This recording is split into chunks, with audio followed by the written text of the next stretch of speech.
शिवसेनेशिवाय राजकारण करू शकत नाही, कुणीही काय केले.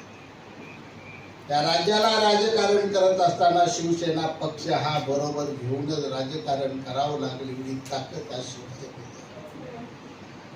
आणि सरनाईक साहेब, माझ्या बाबतीत एक सांगतो तुम्हाला, मी निवडून यायला पाहिजे. मी जर निवडून येत होतो तर 100% शिंदे साहेब मुख्यमंत्री होते. आता तुम्ही म्हणाल 95 ला निवडून आलो, मनोहर जोशी साहेब मुख्यमंत्री, आणि आता जर परत मी निवडून आलो कधी 19, तुम्ही मला 1 महिना सांभाळले,